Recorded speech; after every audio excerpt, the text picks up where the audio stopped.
안녕하세요. 오늘의 땅입니다. 토지 매각이 필요하다면 당사가 분양해 드립니다.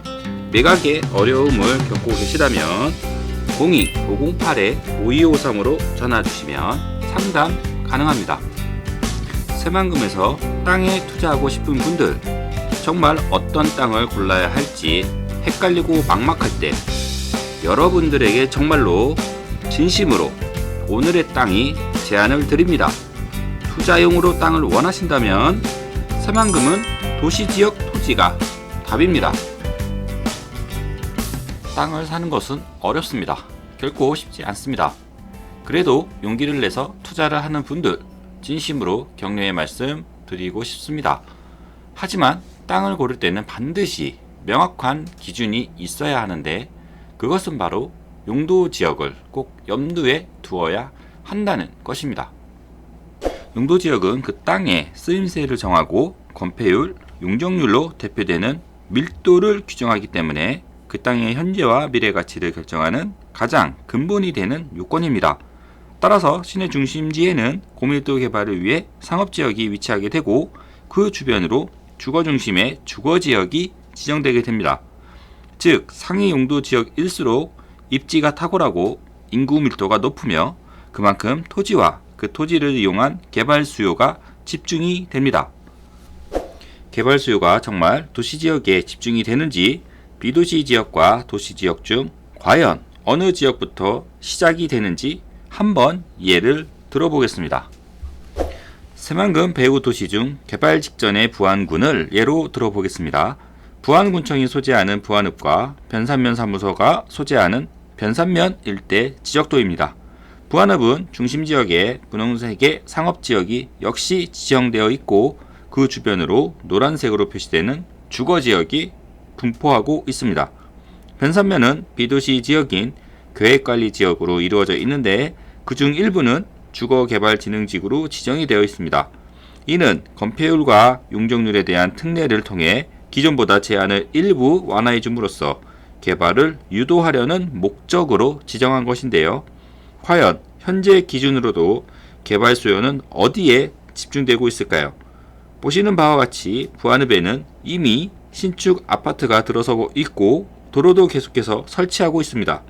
그에 반해 변산면 쪽은 조용합니다. 새만금과의 거리를 따지자면 부안읍보다는 변산면이 가깝기 때문에 오히려 개발 움직임이 변산면부터 시작되어야 하는 것이 맞는 것 아닐까요? 그런데 부안읍이 개발이 우선 진행되고 있습니다. 어떻게 해석을 해야 될까요?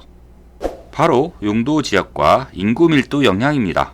즉 부안읍은 상업지역과 주거지역인 도시지역으로 용도 지역이 지정이 되어 있다 보니 건축 가능한 건축물과 입점 업종이 비도시 지역보다 훨씬 다양하고 그리고 건폐율과 용적률 등 건축물의 크기와 면적을 제한하는 규제가 비도시 지역보다 훨씬 완화 적용됩니다.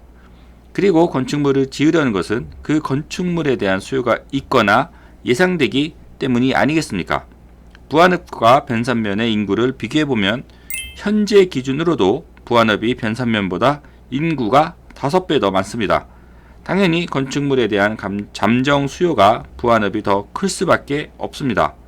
게다가 새만금 개발로 인해 인구가 유입이 되면 기반시설과 편의시설이 잘 발달되어 있는 부안읍으로 몰릴까요? 아니면 한적한 변산면 쪽으로 몰릴까요? 당연히 부안읍처럼 도시지역으로 인구가 더 많이 유입될 것이 분명합니다. 그리고 이런 인구를 수용하기 위해 미리 지정하는 것이 또한 상업지역과 주거지역 같은 도시지역 용도입니다. 그렇기 때문에 우리가 토지를 고를 때는 상업지역, 주거지역과 같은 고밀도 개발이 가능한 상위 용도 지역을 골라야 하는 것입니다. 토지 개발자 입장에서도 사람이 많아 잘 팔리거나 임대가 잘 나갈 곳을 개발을 하지 않겠습니까? 부안읍과 변산면 사례처럼 인구 밀도가 높거나 앞으로 높아질 것으로 예상되는 지역이 개발이 집중됩니다. 인구 밀도가 높다는 것은 그만큼 수요가 많다는 뜻이고 이 수요에 맞춰서 부동산을 계속 공급하려는 공급 수요 또한 계속해서 발생합니다. 제가 꾸며낸 이야기가 아니라는 것은 다음 자료들을 보시면 됩니다. 계속 반복해서 보여드린다는 것은 그만큼 중요한 지표이기 때문입니다. 우리나라 인구 10명 중 9명은 도시지역에 거주한다는 이 행정안전부의 자료는 왜 우리가 도시지역 땅을 골라야 하는지 명확히 우리에게 알려주는 기준점이 됩니다. 이렇다 보니 도시지역 토지에 대한 수요가 비도시지역 토지보다 월등히 많다는 점 또한 객관적인 자료로 입증이 되고 있습니다. 21년 4분기 통계청 자료에 의하면 해당 분기 동안 거래된 전체 토지 중 72%가 도시지역 땅으로 비도시지역 땅 거래량을 압도합니다. 최근 자료인 22년 1분기 토지 거래량을 보더라도 도시지역이 여전히 전체 토지 거래량의 70.4%를 차지함으로써 토지 수요는 역시 압도적으로 도시지역이 우위에 있음을 알 수 있습니다. 더욱이 땅값 상승률도 상업지역과 주거지역이 항상 1, 2등을 차지할 정도로 미래가치 또한 탁월합니다. 토지 투자가 왜 상위 용도 지역을 고를수록 가치가 있는지 이제는 좀 이해하셔야 하는데요. 국토를 전체적으로 놓고 봤을 때 큰 틀에서 도시지역은 개발 집중지역, 비도시지역은 개발 억제 지역이라고 기억하시면 좋습니다. 개발할 곳은 집중 개발하고 그 외의 지역은 개발 억제를 통해 국토의 무분별한 개발을 방지하여 효율적이고 친환경적인 국토 이용을 목적으로 하는 것이 우리나라의 토지 개발 정책의 근본 정책입니다. 이러한 기본 정책으로 인하여 도시지역 토지의 수요와 가격은 항상 공급보다 우위에 있을 수밖에 없습니다. 서울을 예로 들면 서울의 땅을 공장에서 제품 찍어내듯이 수량을 늘릴 수가 없습니다. 서울의 땅은 현재에 있는 딱 그만큼만 있습니다. 그리고 서울 외곽에는 녹지지역의 개발 제한 구역을 지정하여 무분별한 도시 확정을 억제하고 있습니다. 즉, 공급 가능한 양은 한정되어 있다는 것입니다. 그리고 아시다시피 서울에서 건물을 지을 수 있는 땅 찾기는 정말 쉽지 않습니다. 즉, 수요가 공급을 항상 앞서기 때문에 지금 가격이 비싸더라도 항상 가격이 오를 수밖에 없는 시장 구조가 만들어져 있습니다. 수요가 공급보다 많으면 가격이 오른다는 것, 기본 경제 상식 아니겠습니까? 그런데 가격이 오르면 가격 부담으로 인해 수요가 줄어드는 것 또한 기본 상식인데요. 상업지역과 주거지역과 같은 도시지역 땅은 비도시지역보다 상대적으로 확실히 비쌉니다.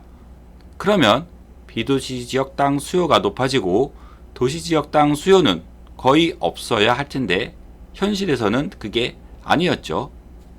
앞에서 살펴봤듯이 도시지역 토지가 비도시지역보다 월등히 많다는 것은 비싼 땅인 상업지역과 주거지역이 더 인기가 있다라는 것입니다. 이는 개발 수요를 집중하려는 도시지역 땅의 특성 때문에 그렇습니다. 게다가 우리나라 전체 토지 면적 중 상업지역은 겨우 0.3%, 주거지역은 2.5%에 불과합니다.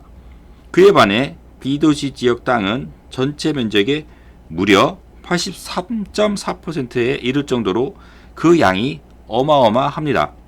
즉, 지정면적은 희소한데 인구 밀도는 우리나라 인구의 10명 중 9명이 살고 있을 정도로 인구 밀도가 높습니다. 그렇다고 도시지역 땅을 공장에서 물건 만들어내듯이 신규 공급할 수가 없습니다. 물론 신도시 개발 등을 통해 일부 공급할 수도 있지만 입지나 교통 여건 등을 고려해야 하기 때문에 그 양을 무한대로 늘릴 수가 없습니다. 그리고 기본적으로 친환경 개발이 바탕이기 때문에 아무 곳이나 도시를 만들 수도 없어서 장기적으로 보더라도 도시용지 공급은 크게 늘릴 수가 없습니다. 제가 항상 여러분들에게 말하고자 하는 것이 바로 이것입니다. 상위 용도 지역을 투자해야 하는 이유는 토지 투자는 선점이 핵심입니다. 즉, 상업지역이나 주거지역처럼 인구 밀도가 높은 곳은 비도시지역보다 가격도 훨씬 높고 수요도 월등히 많습니다. 그렇다라는 것은 현재 개발이 시작되기 전 지역에 상업지역이나 주거지역으로 지정되어 있는 땅을 미리 선점을 한다면 향후 인구 유입이 본격화되면서 상업지역과 주거지역부터 개발 수요가 집중이 되기 때문에 그 가격이 폭등할 수밖에 없다라는 것입니다. 지금 현재 시점으로 도시지역 땅이 비도시지역보다 당연히 가격이 높습니다. 미래가치가 반영되어 있기 때문이죠. 하지만 개발이 본격화되면 상업지역과 주거지역 같은 상위용도 지역 땅은 비도시 지역보다 우선 개발이 되고 가격도 훨씬 많이 오르고 수요량도 훨씬 압도적입니다. 도대체 도시지역 땅을 안 살 이유가 없습니다. 그 비싼 서울 땅값도 최근 1, 2년 사이에 평균 2배가 뛰었습니다. 지금 가격이 중요한 것이 아니라는 겁니다. 사두면 올라간다는 말은 이런 도시지역에 적용되는 말입니다. 어차피 지금 1억 원어치 땅을 산다면 도시지역 땅을 1억 원어치 사두면 되는 겁니다. 평당 가격을 비교할 때는 상업지역은 상업지역끼리, 주거지역은 주거지역끼리 비교해봐야지 도시지역과 비도시지역을 비교해서 도시지역 땅이 너무 비싸다고 부들부들 떠시는 분들 좀 마인드를 바꾸셨으면 합니다. 물론 비도시 지역 땅으로도 괜찮게 수익을 낼 수도 있겠죠. 하지만 확률이 문제입니다.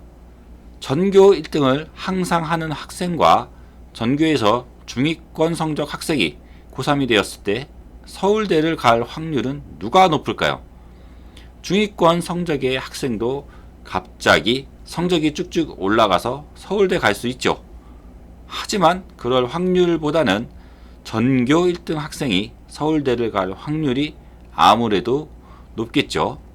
될 놈이 될 가능성이 훨씬 높습니다. 실수요 목적이 아닌 이상 도시지역보다는 확실한 투자 방안이 있는데도 굳이 비도시 지역을 선택하는 모험을 할 필요가 있을지 한번 고민해 보셨으면 합니다. 새만금에서 토지 투자를 고민하고 계시다면 도시지역이 최선입니다. 대한민국 최대 규모의 국책사업지이며 비규제 용도 지역에 해당이 됩니다. 미래가치 또한 탁월하기 때문에 투자용 땅을 고르신다면 도시지역 땅을 우선하시기 바랍니다. 분명 말씀드리지만 비도시지역 땅이 무조건 나쁘다는 의미가 아닙니다. 다만 여러분의 자금대를 고려해서 한 필지 땅만 산다고 하면 도시지역을 우선하라는 의미입니다. 잘 팔리는 땅을 사야 투자가 성공합니다. 아직도 관망을 하시는 분들 많습니다. 아니, 관망만 하시는 분들이 정말 많습니다. 그럴 거면 차라리 그 시간에 예능 프로그램을 시청하면서 스트레스라도 푸시는 게 오히려 여러분에게 도움이 될 것 같습니다. 하지만 여러분이 관망하는 사이에 이미 좋은 땅은 누군가의 차지가 되고 있고 가격도 꾸준히 상승하고 있습니다. 구경만 해서는 아무것도 이룰 수 없고 아무것도 바뀌지 않습니다. 복권을 사던, 밭에 파종을 하던, 룰렛에 공을 던지던 무언가를 해야만 그 결과가 여러분에게 돌아옵니다. 그리고 저의 역할은 최선의 결과가 여러분에게 돌아갈 수 있도록 좋은 땅을 여러분에게 소개하고 제안하는 것입니다. 여러분들은 각자 분야에서 저보다 훨씬 뛰어난 전문가들입니다. 하지만 제가 여러분보다 우위에 있는 분야는 결정적으로 땅에 대한 경험치입니다. 지난 오랜 시간 동안 전국의 온갖 땅을 쳐다보고 분석하고 거래해보며 숱한 시행착오와 별의별 경험을 다 겪었습니다. 아마 저랑 우리 회사만큼 다양한 경험을 한 곳도 많지 않을 겁니다. 즉 여러분들이 토지를 투자할 때 겪을 수 있는 모든 시행착오와 오류를 우리는 이미 다 겪어보고 해결해 왔기 때문에 저를 통하신다면 여러분은 이러한 초기에 겪을 수 있는 어려움을 피해 가실 수 있습니다. 상담을 하다 보면 참 안타깝습니다. 왜 이런 희한한 땅들을 도대체 어떤 말을 들었길래 투자용으로 샀을까? 이런 경우가 너무 많습니다. 군산 김제 부안에서 최고의 도시지역 토지를 가질 수 있는 기회에 저에게 전화를 주신 분께만 드릴 수 있습니다. 자금대만 알려주시면 그에 맞는 땅을 추천드리겠습니다. 저는 이미 필터링을 한 최선의 땅만 가지고 있습니다. 이미 수많은 분들이 저희가 추천드린 땅이 다른 곳보다 탁월함을 인정하셨습니다. 전화 한 통하면 여러분이 계신 그곳에서 움직이지 않아도 계약부터 소유권 이전까지 한 번에 가능합니다. 다른 곳에서는 전혀 구할 수가 없는 땅입니다. 판매 가격도 주변 상황을 고려하고 땅의 가치를 종합적으로 판단하여 적정 가격으로 책정해 놓았습니다. 우리가 본 땅의 미래의 가치를 여러분에게 그대로 양도해 드리겠습니다. 구독, 좋아요 감사합니다.